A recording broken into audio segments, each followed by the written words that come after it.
We're going to look at how to create spirolaterals, which is an activity from Joe Bowler's U-cubed tasks. Now, you can pick numbers, and I picked these 4, and you pick directions, and I picked these 5 directions. I'm actually, for fun, you can change the colors, but for ease of showing you, I'm not going to change the colors, but I am going to follow the numbers. And so, I promise not to change the colors anymore. So I start and I go 3. I'm going to start in the middle. And I'm going to go to the right 3.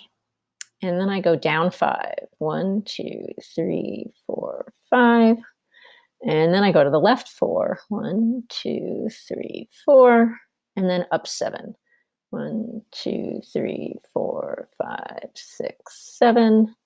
And because now I have the diagonal, you don't have to do the diagonal, but I thought it'd be fun to try it. I'm going to go 1, 2, 3, 4, 5, 6, 7. And then I start over again.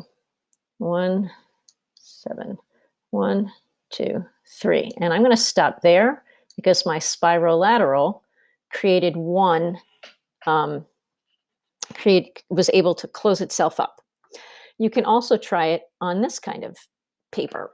So I'm going to start at this, let's see, I think I'll start at this vertex, and I'm going to count each of these as 1.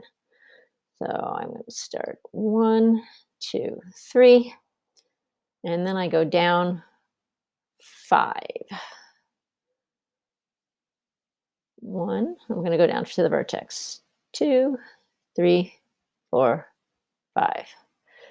I go to the left 4, 1, 2, 3, 4, up 7, 1, 2, 3, 4, 5, 6, 7. And this time I'm going to avoid the diagonal, and I'm just going to do my spiral again. 1, 2, 3, down 5, 1, 2, 3, 4, 5, to the left 4, and up 7.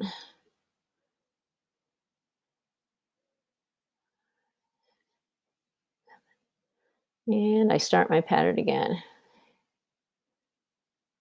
And this one will intersect, but I'll never get back to the beginning. And that is how you do spirolaterals.